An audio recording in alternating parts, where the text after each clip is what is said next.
The following program is a peer-to-peer advice show and does not diagnose mental health conditions. If you're seeking social services, please call or text 211 or go to 211.ca.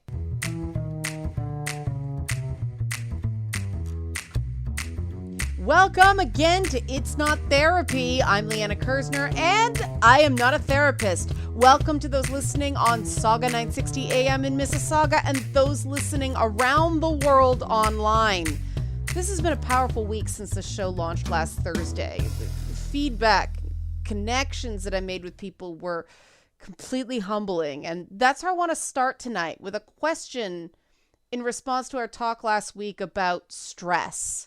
This listener, who wants to remain anonymous, and I respect that, writes, "When I was a kid in school, I was bullied mercilessly. When I told my parents about it, they went to the school and their solution was only to not punish or discipline the kids bullying me, but to ship me off to another school entirely, basically passing the buck. Assuming this is still the case and schools are still too cowardly to deal with bullies or risk legal action or whatever the reasons are, how is a student supposed to cope with stress from bullying when they are just trying to get through the day and do their best in school when the people that are supposed to guide and protect them won't?" Okay, listener, that's a tough question, and I appreciate hard questions here. Thank you for giving me this opportunity and taking that risk, reaching out about something so personal. I really value and validate that. Here's the thing about bullying. By definition, it's fueled by an imbalance of power. So, it's never your fault when you're bullied. You didn't cause it. You didn't make it happen. And this is one of these things with this question I want to make clear right off the bat. Offering this advice that a listener asked for isn't victim blaming. Listener, and anyone else who's been bullied, you did nothing wrong. And this listener is doing something right by reaching out and reclaiming this experience. That's very important. Because it's true that adults, they miss what's going on in the lives of kids and teens. We know this. Research and observation has shown this. And well, yeah, sometimes, a lot of the time, the correct solution is to change schools. If this listener was left feeling like people just pass the buck, that's not okay.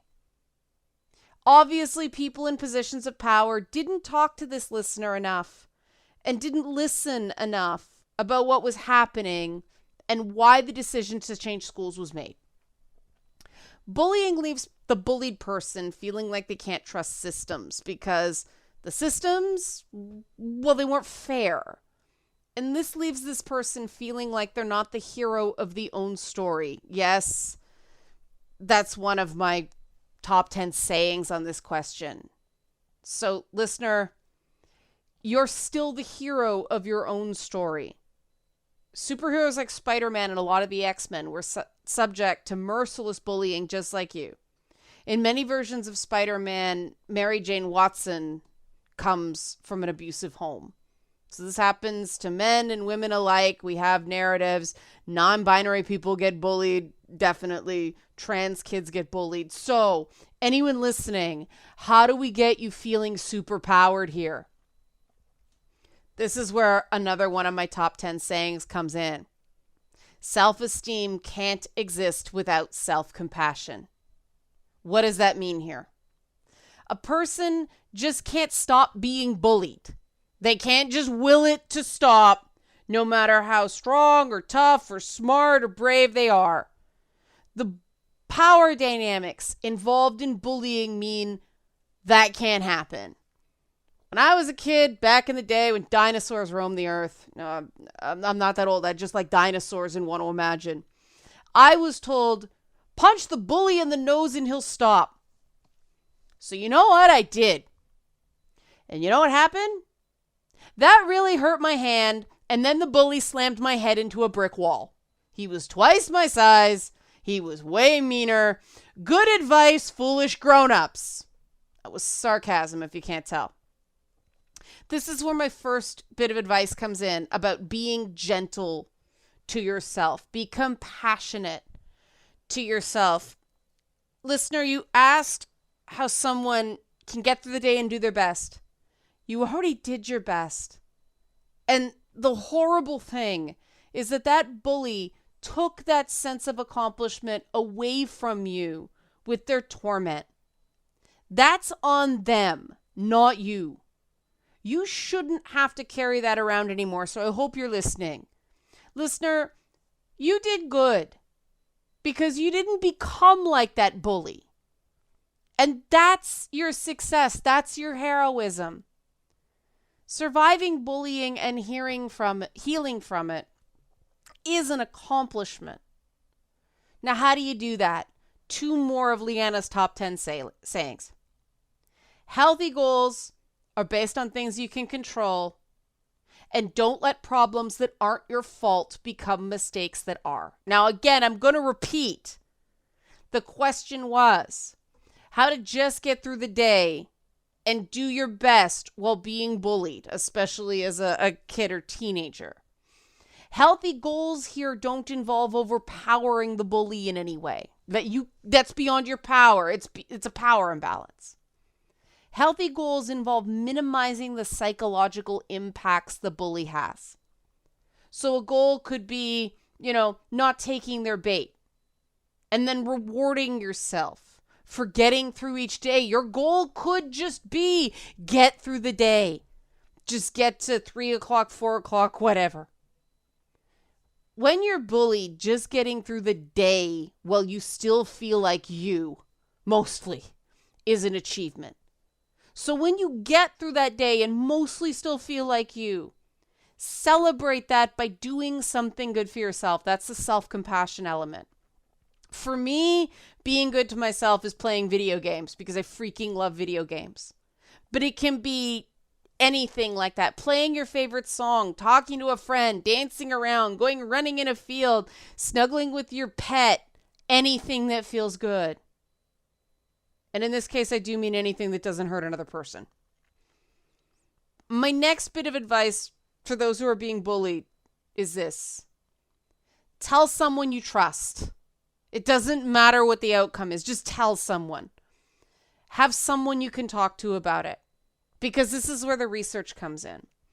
Research shows that those private conversations, the consoling after the fact, the venting, the commiserating, the just having someone to listen to, minimizes the impact on the person being bullied. It's more beneficial to the mental health of the bullied person than direct intervention. So, for those of you listening, if you see someone being bullied, the best thing you can do is find a quiet moment and give a bullied person a chance to talk. And that's what it sounds like this listener wasn't given. So there you go. There's some evidence there. Direct intervention can sometimes make the bullied person feel more embarrassed or, even more bowled over or more empowered, because the more people who get directly involved, the less control the bullied person has over the situation. For the bullied person and for the people who care about them, the goal is to do your best to stop the bully from making the bullied person seem like the problem. Anybody who's been bullied at work is going, yep, know that. Like the person who's doing the bullying made me seem like the psycho because they made me snap. Right. We all know this. We've all been there.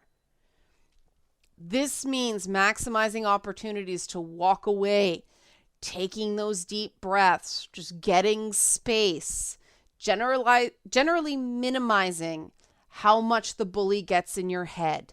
While, and this is a self-compassion angle, recognizing that they're going to get in your head in some way. That's why it's bullying. You didn't cause that bullying. You can control to an extent how you respond to it. But if you lose your cool and blow up every so often, if you don't behave perfectly, that's okay. Another Leanna's top 10 mantra, no one can relate to perfect people, so stop trying to be perfect. People bully other people because it works. Again, self-compassion. Remember when you're in a situation where you're feeling bullied that eventually the bullying will end. Now, I believe in the case of this listener, changing schools was possibly the best solution here, even though it didn't feel like it. So I'm going to explain why for this listener so they don't feel like I'm not listening, because Leanna's top 10 mantra, listen twice before you talk once. This environment was toxic. In our highly state-regulated world, teachers' hands are often tied. I have read so much literature that says changing schools is the right call. The problem here was that this listener wasn't given a chance to talk, wasn't given a chance to feel heard before a decision was made. And that means they weren't allowed to tell their own story of their own experience. And that ability to control their narrative is what's essential to getting the best outcome when someone's bullied. So find an outlet. Okay, if you're being bullied, find an outlet. Write, draw, dance, scream into a pillow, talk to your cat. I do that a lot because my dog's not as good a listener as my cats are. Therapy is a potential option too. Or confide in a friend that's trustworthy. That's what I'm here for. Send an email, call into this show, like 289-275-9600 or It's Not Therapy at saga960am.ca. Talk to me. Okay, get it out. And if you're a youth, if you're a teen, if you're a kid, do tell your parents, even if you think they'll respond badly. You can't control people's response. But what you can say here, the goal you can control, is that at least you can say they knew, for sure. The goal here is to maximize self-compassion and minimize self-blame. And those are the basic building blocks of owning your ish. That's not the word I want to use, but it's a word I can use on the radio. And that's what we're going to talk about for the rest of the hour. So thank you, listener.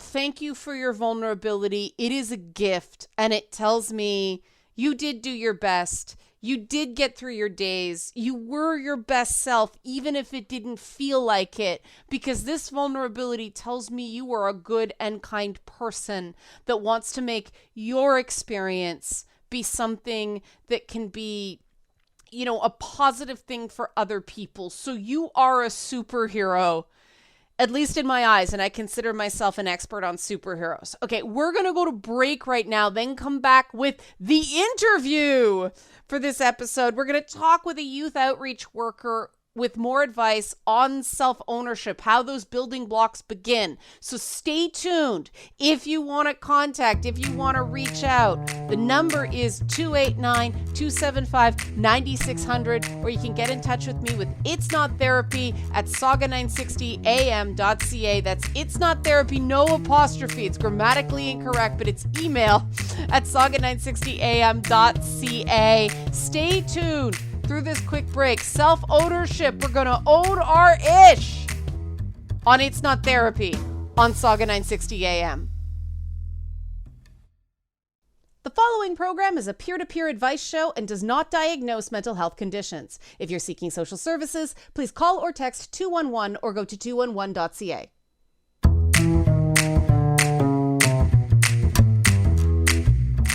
We're back on It's Not Therapy, talking about owning your ish, because I can't say the word I really want to say. I am Leanna Kersner. I am still not a therapist, and it is time once again for the interview.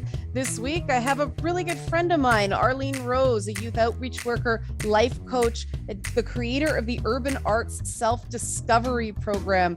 Rose has been around, and we're talking owning your ish today. We're going to talk about personal ownership and where it starts. Now, Rose, you work with youth. Sense of self starts in early life. What happens in those early years, especially in vulnerable populations that you work with, that allows a person to have a healthy sense of self-ownership, personal ownership, versus that toxic self-blame? Well, here's the thing. Each person is capable or not capable. Each person are able to identify that for themselves. I'll tell you a very quick story. Mm-hmm. There's a woman by the name of Clapman, Mrs. Clapman, Dr. Clapman, actually, and she specializes in post-traumatic stress disorder. And she had a class, and in her class, she had a woman who survived the Holocaust, and she had another young man in the class who, and they both had the same level of trauma. They Mm-hmm. both had the same types of symptoms of their trauma. The woman who went to the Holocaust, everybody would be like, okay, well, that's understandable. The young man's trauma was because his mother used to pick him up late from guitar lessons. Now, one would say, how can you take those two examples? They are so far-fetched from each other, Mm-hmm. but that was his experience. Right. So at no time can we diminish somebody else's experience. We have to honor and respect somebody's experience and help them to get through it by showing them how to own their own stuff, by going through different areas of awareness, acknowledgement, and acceptance of their past and of their life so that they can heal from their past experiences. Yeah, see, if I encountered that young man with the guitar lessons, I'd assume it's not about the guitar lessons. That's a period of stuff that's the tangible detail that's stuck with him. But there's more going on there, right? We can assume so. She didn't Yeah, talk furthermore in the book about it. right. That was the example that she gave. But Yeah. even just within that alone, it blew my mind that these two people were in the same class. But from the way it sounded, that was the root of his problem. Well, neglect can be really powerful when it comes, yeah, Abandonment. abandonment. Yeah, that I mean, attachment's sort of a woo-woo thing and people roll their eyes, but when it comes to actually having those baselines for knowing what you have to own and what is beyond your control, that sort of neglect, that sort of abandonment, that's formative, right? I mean, how can someone view the world accurately if they've never had an example of that? Exactly. Right. And a lot of times when people are younger, their world is based within a bubble. And Mm-hmm. once their bubble is burst, then they are exposed to things and experiences and emotions that their little minds are not able to really Right. comprehend or deal with. Yeah. Now we're touching on intergenerational trauma now too, right? Because that, young man may think it's about a guitar lesson, but it's actually about what his family went through when they immigrated, or various things like that. Now, usually conversations of intergenerational trauma are about what was done to someone or someone's family, not what they can do going forward to heal. And I know you've dealt a lot with this in your practice. So what is your advice for people who have that? The little things mean so much because there's a family history of trauma. How do they start feeling more like they own their life as opposed to their life is just something that's happening to them? By standing up in their lives, by not seeing themselves as victims, but seeing themselves as victorious over the situations. Instead of saying, I've been through this, they can say, look what I have survived. It's about looking at the glass as half full and not half empty at all times. What do you think the appeal is? Because we see this all over the place now, that people define themselves by victimhood. And I really liked how you put that seeing themselves as a victim instead of seeing themselves as victorious. Where's this sense of victimhood coming from? And give people a pitch as to why feeling victorious is better in the short and long term. Well, when people allow themselves to feel like a victim, and let me really first say this, I am not denouncing anybody's Of experiences. course not. I am not saying that, well, this happened to you, let it go, get over it, and move on. I'm not saying that. What I'm saying is to please stop allowing these experiences to destroy your lives, Mm-hmm. because the other person has moved on. Interesting. That's an interesting perspective. I mean, I always say, Superman, his home planet blew up. People would say that was terrible, right? But people don't see Superman as a victim. They see Superman as a hero. That backstory just motivates his heroism. We're basically saying the same thing in different things, right? Right. Yeah. So what happens to someone when they don't get that appropriately formed sense of self so they can take personal ownership for things? People get stuck in a developmental phase, and so they don't get to the point that they can feel comfortable, feel safe going, yeah, okay, I did that. I could have done better. I made a mistake. I learned from it. I can do it next time. What prevents people from taking that step? Guilt. It's that simple. It's guilt. Yeah. It's what they were taught to do. You know, shame on you, Johnny. How could you? Right? So that's the story that echoes in their head. Okay. Shame on you. How could you? Right. You know, you're so dumb. You could have done better. You knew better. This, that, and other. Right? So it's really about being gentle with yourself, being gentle with your experiences. You know, we've all made mistakes, and we've all made mistakes that we wish we could take back, but we can't. How do we move forward from that? We have to forgive ourselves, let ourselves know that, you know, we did the best that we could with what we knew at that moment in time. There was maybe underlying issues or underlying situations that just didn't allow us to do anything different. Yeah, no one has complete information when encountering a problem in the real world. It just doesn't Exactly. happen. Yeah. And sometimes people can have the best of intentions and it still all goes sideways. And, you know, why do you think people carry around that sense of guilt, even when they know it's eating them alive? I don't think they realize it's eating them alive. Okay. Because they think it's something external from them. They don't realize it's an internal experience that they're having.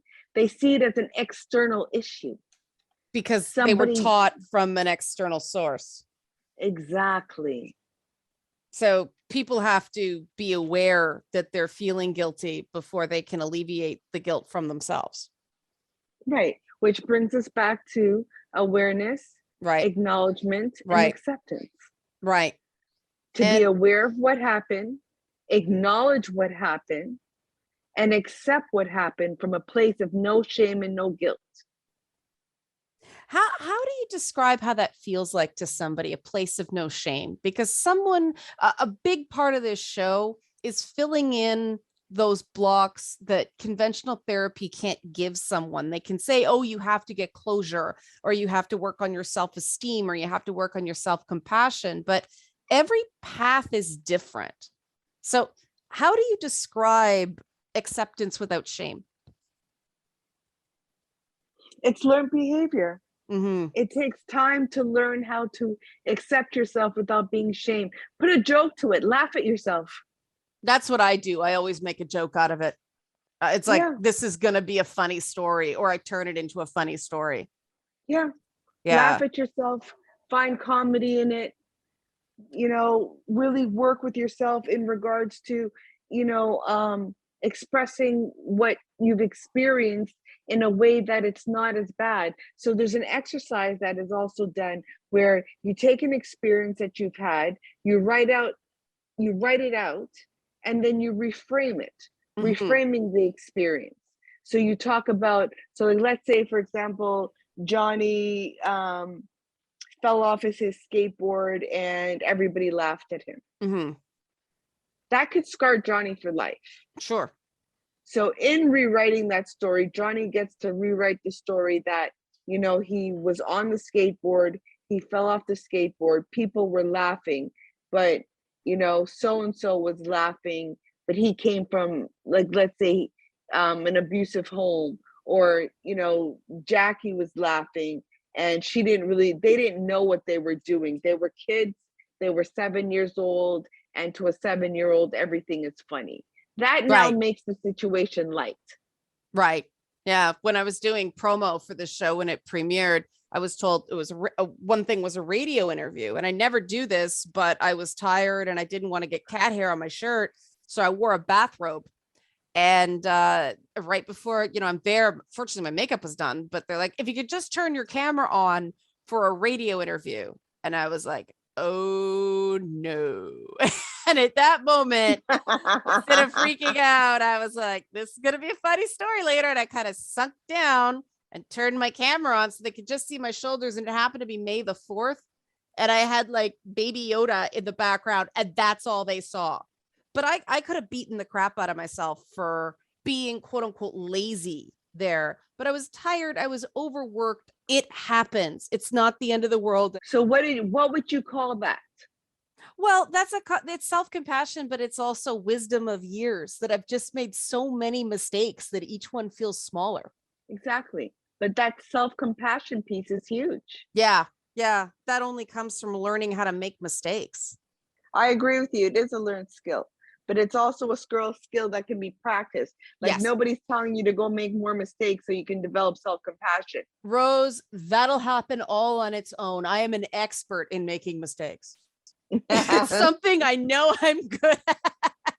See, I can make a joke about that. Arlene Rose, really good friend of mine, also a youth outreach worker, life coach, and the creator of the Urban Arts Self-Discovery Program, which we will have Rose back to talk about in future episodes of the program. Rose, thanks so much. How can people get in contact with you with your personal life coaching practice? I'm on Instagram at Reclaiming Self, or you can email me at roze.garden@gmail.com. All right, we are going to go to a break because I can't make the mistake and not go to breaks. It's not therapy. When we come back, more of your questions answered, and I will not make mistakes with that because I cherish you all. Be right back after a quick break. Saga 960 AM. The following program is a peer-to-peer advice show and does not diagnose mental health conditions. If you're seeking social services, please call or text 211 or go to 211.ca. We're back on It's Not Therapy. Leanna Kersner here, and we have a call. We have Darcy on the line. Darcy, welcome to It's Not Therapy. What's your question? So, I'm a military veteran in transition, and I'm trying to get a grip on how I can better relate to the LGBTQ community at large. Having been military, being Gen X, I'm not necessarily fitting in well, and I'm trying to be better about that. So you're looking to fit into people who are younger and of a different worldview than you are? Is that what you're looking to do? Yeah, that's a good summation. All right, good. Well, see, this is a thing where, and people who are in the military that I've worked with in the past do tend to take a lot on yourself, right? So what kind of not relating, what kind of not fitting in do you find going on here? Politically, I tend to skew more libertarian, but that's libertarian with a small L, not a capital L. I'm not party affiliated, but I tend to be more individually focused. I'm not big on military. I'm not big on group punishment or group responsibility. Mm-hmm. And I don't have the same sort of collectivist ideas that I see a lot of millennials and Gen Z. Mm-hmm. Growing up in the latchkey generation, even though my parents stayed married and mom was always at home, there's still a culture of self-sufficiency, and if you have a problem, it's your problem. Come to me when you have a solution to implement. And that seems to cause some problems. Yeah, it's difficult when you go to a group like that and you expect it to be your people and you find out it's still not, because of it sounds like there's a generational thing. I'm Gen X as well, so I completely get what you're saying about the different perspective, the different expectations that come with socialization and the general view of the world. And I think also my military background is playing into this in that, I my DD-214 keeps, protects me from having to follow orders, and I get a sense that there's a lot of kneel before Zod. Yeah, okay. It sounds like a group that is supposed to be welcoming new people is not taking steps to actively welcome new people. Would you say that's accurate? Uh, Mostly, what I'm seeing is, or what I'm feeling Mm-hmm. is that uh, they're welcoming to new people as long as you're the right kind of new people. There's a sense that, you know, there's certain bars and certain metrics that you have to meet in Mm-hmm. order to uh, in order to really fit in. Mm-hmm. There's also, from my end, there is I grew up with a very fierce sense of individuality Mm-hmm. because I grew up biracial in a time when that was very uncommon, and Mm-hmm. I was pulled, in different directions. Oh, you need to be this, you need to be more black, you need to be this, that, and the other. And I'm like, no, no, I'm not ashamed to be of two worlds. And then, you add on top of that the military, which, Mm-hmm. if they do nothing else, they give you a spine. Mm-hmm. What are you getting from these groups that you're participating in? Why keep going if they're just not, if it's not clicking? Because I'm looking for other people like me, Okay. trying to sift through the chaff to find the wheat. Uh-huh. I know that there's a growing uh, community of trans veterans. Mm-hmm. I'm just trying to find them. And you want someone It's local that you can talk to. And yeah, preferably. I mean, yeah, I have friends all over the country from all different uh, corners of the ideological spectrum, and I mm-hmm. love them all. Mm-hmm. And I'm trying to figure out, you know, what is it about me and how I interact with people that causes them to not want to welcome me because, if I'm trying to interact with a group that claims that it's welcoming, that it's accepting, Mm-hmm. and the consensus is, oh, we're accepting, except you. Right. Right. It sounds like you're taking personally something that might not be personal. It's just a group that's understandably wary of what they consider outsiders. Would you say that's accurate, that they're slow to sort of warm to people? I hadn't seen it from that perspective. And that's an interesting analysis. Mhm. That is very, that's very possible. If that's the case, then it's just a question of not being an outsider anymore, right? And this is the part that is going to be challenging for you because of your background and because it sounds like you have an expectation of rejection. Would you say that's accurate? Uh, it the expectation of being rejected is building. It's Mm-hmm. not fully formed yet. Mm-hmm. Yeah. So that's something, that's a story you can change. And that's what we like doing here, like changing the stories you tell yourself about your own experiences. So okay, you're there. It's rocky. People are slow to warm to outsiders, and you're taking it all on yourself. This is me. They're rejecting me, as opposed to this is just a group that it takes a while to get to know. If it doesn't work out, it's not a rejection of you, it's just not a good fit. Right. And this is something that a lot of people struggle with. The closest I got to just carte blanche acceptance was a business group, but that's, you know, I I'm very new to that group, and that only happened last week, Okay. But and that's I'm still great. sort of building those relationships.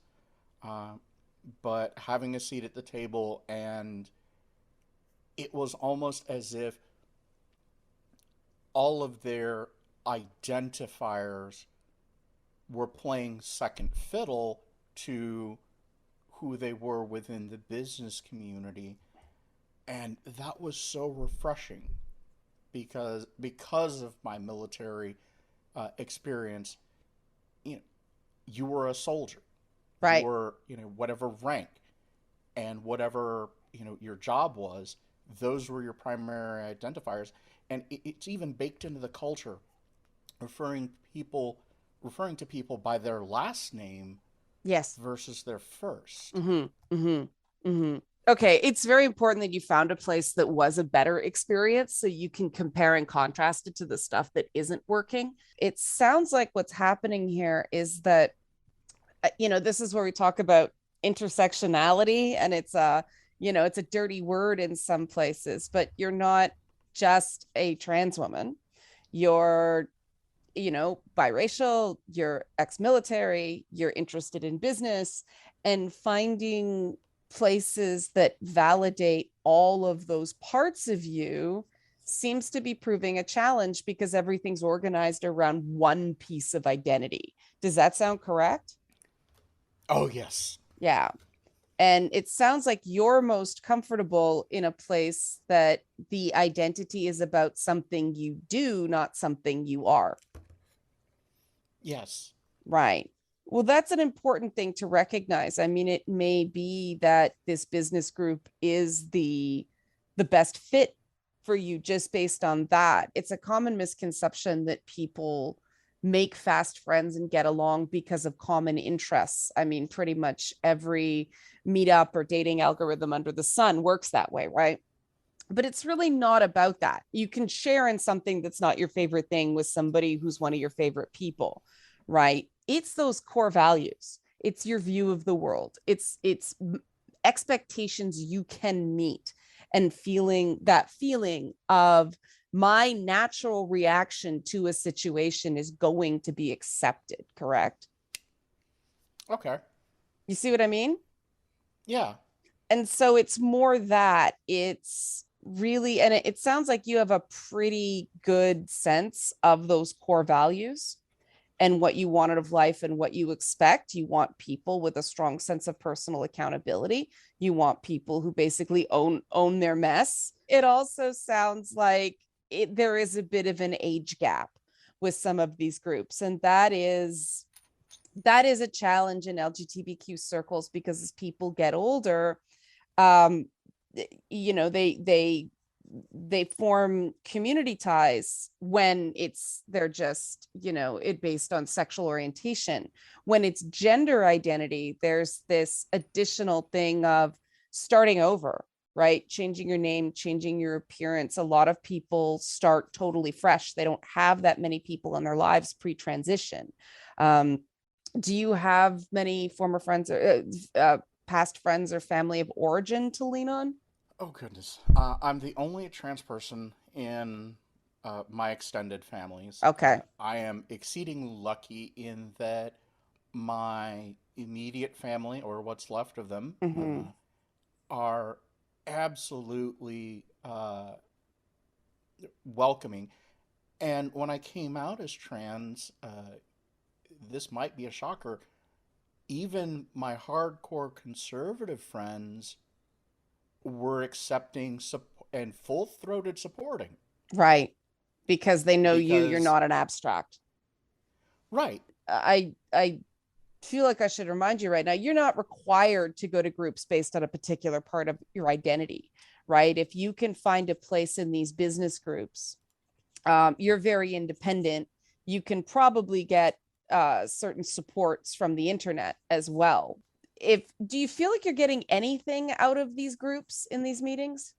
the groups, no. All right. So, I mean, it sounds like there's a bunch of things going on here. One is that you are a leader, so you're going to have trouble, and you're an individualist. So you're going to have trouble in collectivist groups, whether they're LGBTQ plus or not. It also sounds like there is an age gap. Your goal when you go to these groups is that you want to meet people, you want to socialize. And it sounds like you're getting mired in very group identity driven politics when you're going there to meet people as individuals, correct? Yes. Yeah. So these groups aren't the right fit for you. The business group sounds like a good fit precisely because everybody's there as an individual with individual skills and talents. And that's why it's working there. So this isn't a question of changing what you do to suit a group, because that defeats the purpose if you go into the groups, right? You're going there for support. You're going there to feel less stick out like a sore thumb kind of thing. So if you're not getting that from these groups and you find that that's lacking, the solution might be to start, your own little group. Start it as I don't know. There's a service called Meetup out there. It connects to Facebook and it just basically shows you what groups are available, things are happening in your local area. Now, I don't know from a security perspective if this is necessarily the best way to go for this sort of group. It just sounds like you haven't found the right fit in terms of community. It sounds like, you'd be happier in a group about a common interest that's LGBTQ plus friendly, as opposed to an LGBTQ group. Does that make sense? It does now. Okay, well, I like to hear that. Does that sound like something that can give you a bit more direction in terms of where to go next? The difference between, trans friendly and about being trans. It sounds like that's the core of it here. Yeah, I think that may be a better idea. So there's the pivot. All right, Darcy, it sounds like we've got a bit of movement on this, which is good. How are you feeling about the results you got on this call? I'm feeling pretty good. Excellent. Yeah. Thank you so much for your time. Thank you. We got to go to a break. When we come back, one more question from a listener answered on It's Not Therapy, Saga 960 AM. The following program is a peer-to-peer advice show and does not diagnose mental health conditions. If you're seeking social services, please call or text 211 or go to 211.ca. Saga 960 AM. We're back for our last few minutes on It's Not Therapy. I'm Leanna Kersner. I'm still not a therapist. We're talking owning your ish tonight, and a listener named Mike had a simple question with a kind of complex answer that I thought was right on theme. Mike asks, how do I stop social media from making me depressed and unhappy? Thanks for your question, Mike. Social media makes us depressed and unhappy for a few reasons. One is the content mantra on the internet, enragement is engagement, and the other is a phenomenon called upward social comparisons. Enragement is engagement basically means that these social media sites, especially Facebook, analyze what you look at, click, and comment on, and they feed you more of that, amplifying what researchers call a reinforcing spiral. And it's very hard to get a clear view of the world when all you're seeing on social media is more of what you've already seen. And we know that people are more likely to click on things that feel like threats. So guess what? Over time, your social media becomes filled with scary, angering stuff. Enragement is engagement. Researchers have called this media phenomenon mean world syndrome for decades. And what that means is media, especially news media, makes the world seem scarier and meaner than it actually is. We've known about this phenomenon since the 1980s, but social media has only amplified it. Of course, it's easy right now to just say, don't engage with that stuff, but it's not enough for you to just not engage. Your closest friends and family on social media also have to not engage with that stuff for you to not see it. Double negatives, I know. You can retrain your social media algorithms to feed you more positive content. My Instagram is almost all cute animal accounts, but that takes time and discipline. In the short term, it's better to just schedule specific times and devices for social media. I don't open Facebook on my desktop unless I absolutely have to. I have notifications turned off on my phone, so it's not constantly intruding in my life. Admittedly, I spend more time on Twitter, but even then, Twitter goes away at specific times of day. I slip sometimes, I'll admit it. It bites me. But that's when I practice self-compassion and I get back on my social media schedule the next day. So let's move on to upward social comparisons and the influencer phenomenon. Social media is full of influencers that only show you the best part of their lives, when it even is their real life. A lot of it's really fake. And we know this has a negative impact on people's self-esteem, not just teenage girls, people. I've got multiple one-on-one clients, male and female. They're so upset that they're 30 and haven't become a YouTube star. 30. Anybody over 30 is like, my God, your life is just beginning. But these adults think they're behind. They've forgotten that healthy goals aren't about comparing yourself to other people. That's not being the hero of your own story. Healthy goals are things you can control, and you can't control the successes or failures of other people. So here's what you have to do. First of all, don't be afraid to mute or snooze people who are bringing you down, right? Whether because they're always complaining or because their lives just look too good. Your mental health comes first, okay? Social media doesn't replace one-on-one time with friends. So make sure you get that personal time in, even if it's just on Zoom. But really ask yourself, all right, is this depression and sadness you're feeling with social media because you're trying to be better than all your friends? Real talk here, instead of being happy for them. That's a really hard thing to realize because we think only bad people do stuff like that. But we all get competitive from time to time. We all engage in that upward social comparison. So remember one of my top 10 sayings. No one can relate to perfect people, so stop trying to be perfect. That influencer's Brazilian butt lift might make people jealous, but it doesn't make anyone care about her or support her in hard times. The people who truly care about you celebrate your successes and are there for you during those tough times. So make sure you're showing up that way for the people you care about too. Thanks, Mike, for your question. We're out of time this week, but we're going to continue talking about positive thinking superpowers next week. If you've got a question about positivity or anything else, give me a call, 289-275-9600, 289-975-9600, or email me. It's not therapy at saga960am.ca. It's not therapy at saga960am.ca. No apostrophe. It's not grammatically correct. Or you can tweet or Instagram me. Follow me on those social media services. Not Therapy Show. That's at Not Therapy Show on Twitter or Instagram. I'm Leanna Kersner. This has not been therapy. And remember, another one of my top 10 sayings, until next week, your crazy is only a problem if it's hurting you. Have a great week and we'll talk soon. Saga 960 AM signing off.